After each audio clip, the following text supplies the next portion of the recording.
So, first question we shall hit up on this lore AMA that I get all the time, which, even though I very directly address it in the About section, not everybody reads those things. It's just the way it is. Um, are you a ghost? No. I have some ghost-like qualities, but it's more that I don't have the ability to walk through walls because I'm a ghost. I have the ability to walk through walls because I warp reality. I think that's the best way of putting that. No, I am not. I'm not a ghost, but I do have some ghost-like qualities, and because of it being like a curse, it is reminiscent of certain types of ghosts that are a little bit more vengeful, perhaps.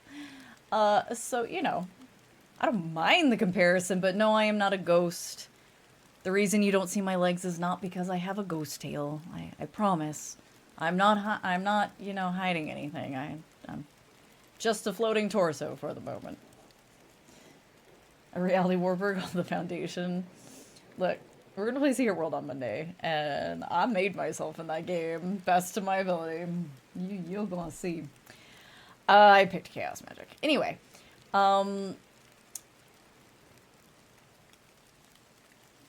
the next thing is usually a question like about like, are you a doll? What kind of doll are you? Are you this? Are you that? I have a doll body that I have been, um, we'll call it a gift. That's not what they intended it to be. Speaking of the 1970s lore, somebody got some notions about binding, thinking they were like binding. Speaking of also not understanding that I'm not just a spirit, trying to bind an entity to a doll to control them. Yeah. So somebody got some notions about that. Actually, a bunch of people got some notions about that, and all worked together to make this lovely flesh doll. And things didn't work out for them so good. I think we can leave it at that for the moment. So I still have this nice little doll body that I use sometimes for fun, to scare people, but also sometimes to help blend in. Sometimes it's harder to blend in if you don't seem 110% corporeal. It's just one of those things. So smile. Not really a ghost, not really a doll. I'm a curse. I am the incarnation, or if you prefer the word manifestation, of a curse. Um, Curses tend to be full of a lot of deep, dark, dank energy. So, like to think you're my conscience. Hi, Zaki. Um,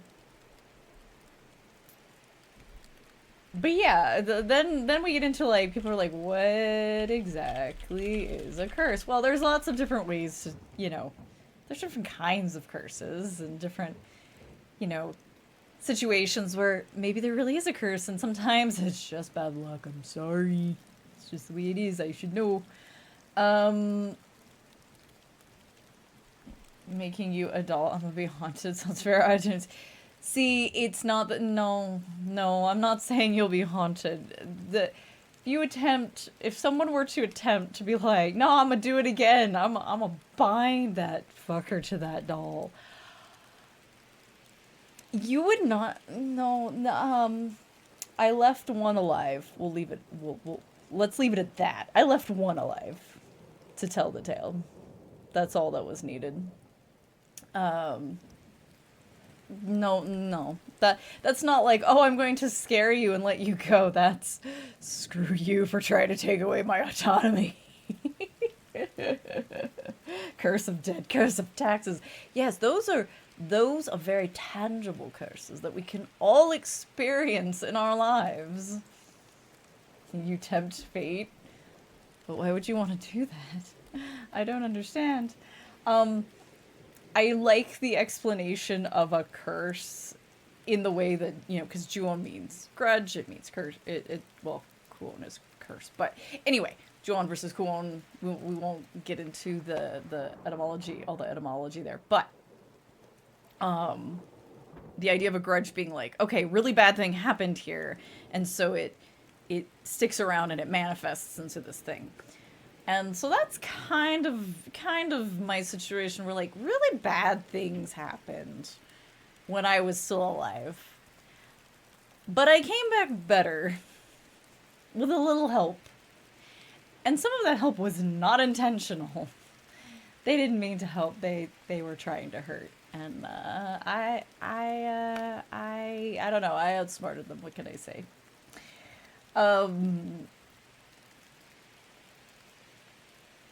Some people are like non-immersion break.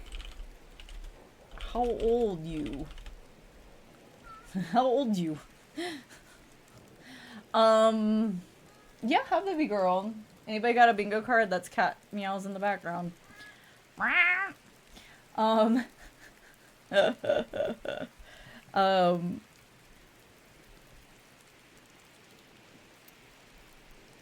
So I was alive 150-ish plus years ago. As far as how long the curse has been like floating around, I couldn't tell you. We are now one and the same, so I couldn't tell you exactly how old it is. But it's pretty fucking old.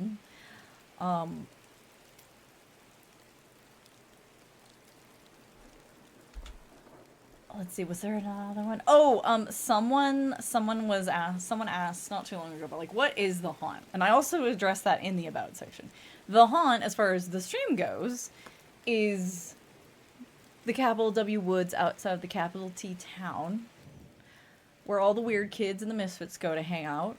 And there's this weird old shack with a TV and a VCR in there, and the tapes show up and disappear as they like. That's the explanation. However, the haunt as a concept is meant to be more of a play on word thing. The haunt itself could be anywhere, really, that one likes to go and likes to linger and likes to hang out. You like to haunt it. It is your haunt. But then also a haunt is a place that people go to get scared for fun. So, you know. RPG Maker game for the lore one day. I mean, that would be very cool. I know nothing. I know nothing. But yes, I have considered having like a piece of, having a mystery tape drop that is actually a playable thing. That would be cool. Okay, so now that I've addressed some of the things that come up often, and whoopsies, I forgot to write. What's the haunt? That's what I was just answering. Yourself? What? Am I not? I mean, yeah, I know nothing. I know nothing. I know nothing. I've never touched the interface at all, so I don't know. But that is, I'm like, that's cool, Saki. Teehee. All right, so I'm gonna grab this inbox, and we're gonna actually answer some of these questions. Let me open this a little bit more like this. Haha, okay, so we have a question here.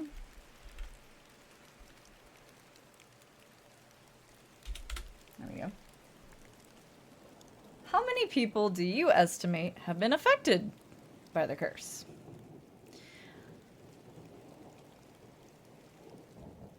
So, because I spread the curse via tech, it depends on how well the tech spreads and how fast it spreads. I've used everything from written word to like old records to VHS tapes, which is just a favorite. Those they're always coming back in style. They're always getting spread around. Infamously, I was asked a long time ago if I could be torrented And the answer is yes. Yes, that is actually, yeah. No, you can torrent the curse. So, yeah, analog just classy. Oh, just classy. Not enough, says Saki. So I would like to estimate that we're getting to, you know, over all of the years and all of the generations here, we have to be in at least tens of thousands, if not hundreds of thousands. But we're looking at that million now that the internet is a thing and things get spread. Your grandma still don't know how TikTok worked though, so like she's got to learn that at some point. Otherwise, who knows how long it's gonna take to really go viral. We'll see. We'll see. As far as like how many we want to infect, I mean, everybody's game. Facebook to infect the grannies. Farmville infection, like just make an app. Make an app. On some of these pages. TikTok is for the kids. Yes, but the kids are the ones that really spread it. They're the ones that really spread it, and that's what we want. That's what we like to see. Oh my gosh, please. I love you all, but please don't write one word texts. I love you. Everything's just like, you guys might not be able to hear it. It's just buzz, buzz, buzz. Thank you, Bungo. To you as well. Thank you. So let's see here. Next question. Next question.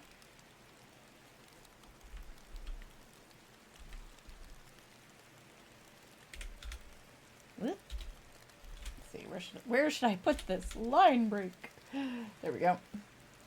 So, if both were given a controller,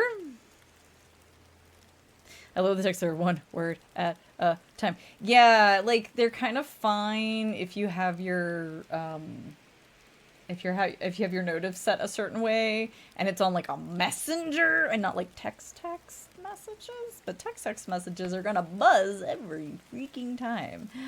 I sometimes have to put my phone on do not disturb for like half an hour because a certain family member will get some ideas about sharing a lot of stuff all at once, and I'm like, I'm busy right now. Remember when we had to pay for text? Oh yes, I do. Oh yes I do. Absolutely. That you had to pay for text, and if you had a special kind of text setup, like let's say you forwarded your old AIM messaging to your phone, they cost like twice as much, even though it was the same fucking text message. It wasn't anything fancy. Yep. I remember those days. So yeah, next question. If both were given a controller, who would break a video game first? Marley. Hang on. My other little break didn't actually go. Marley. Or a bear. Which I'm still covering. Goodness sake. There we go. Well, that's an easy answer. It would be me. I would break the game first because the bear would be too busy breaking the controller. That's just how that would work.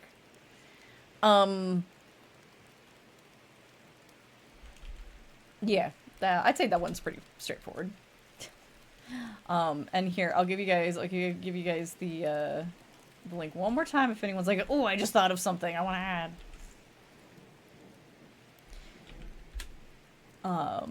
Because we're getting to the last few here. All right. Let me copy paste this one.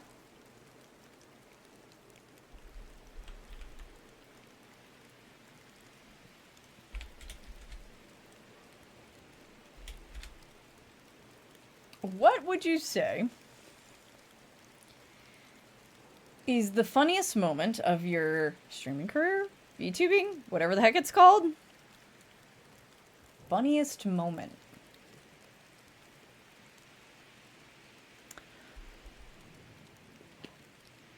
Huh. I'm trying to think of, because, like, I mean, all the times that I've either broken a game or pointed out how, like, useless something is comes to mind, but, like, a very specific, singular moment. I think, oh, I did have a really, if you want, like, an embarrassing funny moment, at the time, like, the biggest raid I'd ever gotten from I didn't know who they were, but they're, like, they're sort of known in VTubing, and they're really well known, I think, in cosplay circles and stuff. They also do that kind of stuff. I got a raid from this person, and it was very kind of them. They just basically just picked me out of thin air because we had both been playing Dark Souls 3.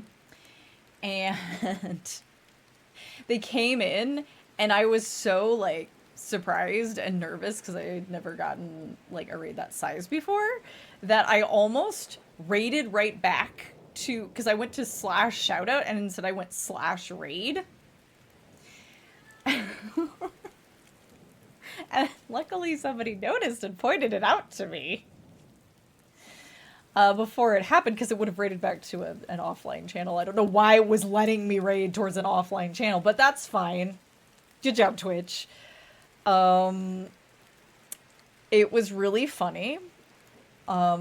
A few of their chatters, who seemed to be like regular chatters, like immediately came in, were very sweet, and were the ones who pointed it out to me. So I feel like that's like an embarrassing funny that I've got. I feel like something always, you always manage to like break something or do something silly when you're really not expecting someone to come rolling in with a certain number of people. Because like at the end of the day,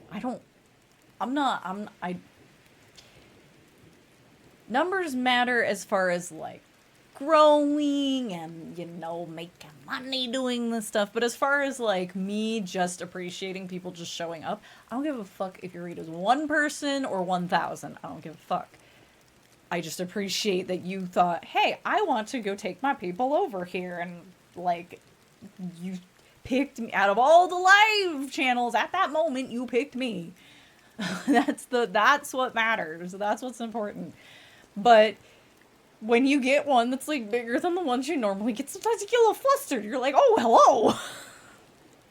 I hope I'm entertaining. Numbers go up. Yeah, like it's a thing. Like we like to not worry about those. We like to not worry about the numbers, but you know. I'm sorry, are you lost, sir, /ma'am, /comrade? What you doing here? But yeah, as far as like just a general hilarious moment, I mean, I break games all the time, dude. I break games all the fucking time. That's like my thing. I don't intend to, but it happens. When you're rated, who are you? Who are you people? It's the Patrick meme. Who are you people?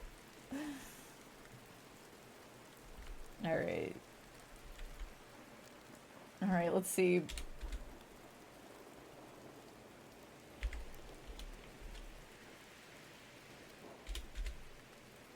Let's see here. Oh gosh. Alright, I'll put this one up here so you can actually see the whole thing. While stumbling around in the woods, you come across a ticking device you quickly identify as a bomb. You see a yellow, red, and blue wire. Which one do you cut and why? Well, as we have now addressed, I am able to warp reality. So I would probably just put it in its little bubble and cut all of them so that nothing in the forest gets hurt. I'm more concerned about like a poor animal like getting caught in the explosion than me getting caught in the explosion, because I'll survive. That's fine. That's not a problem. Oh no, you blew me to smithereens. Oh no, let me just put myself back together again. Oh no.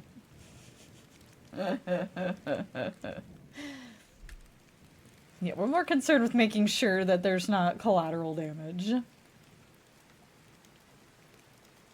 But yeah. I'll give you guys, in case anybody just thought of something, I'll give you the link. But that is it. That is all the ones I have now, currently, in here. I'll probably leave the retro spring up in case people think of stuff later, you know, to ask for another time. I made the retro spring because I was like, yeah, if you think of something in advance, you don't have to ask me on the spot. And in fact, it allows me to plan for how long we need to be doing the AMA stuff. After we finish chatting with this, we'll talk about like just the UNbirthday itself. So,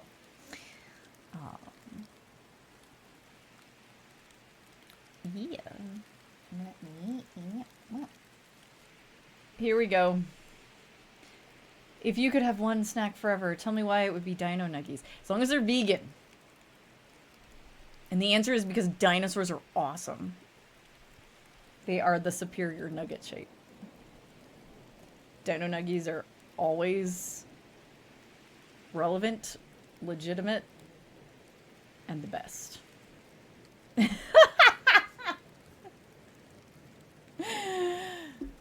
Thank you, Saki. Vegan, what are they made out of then? Plant matter.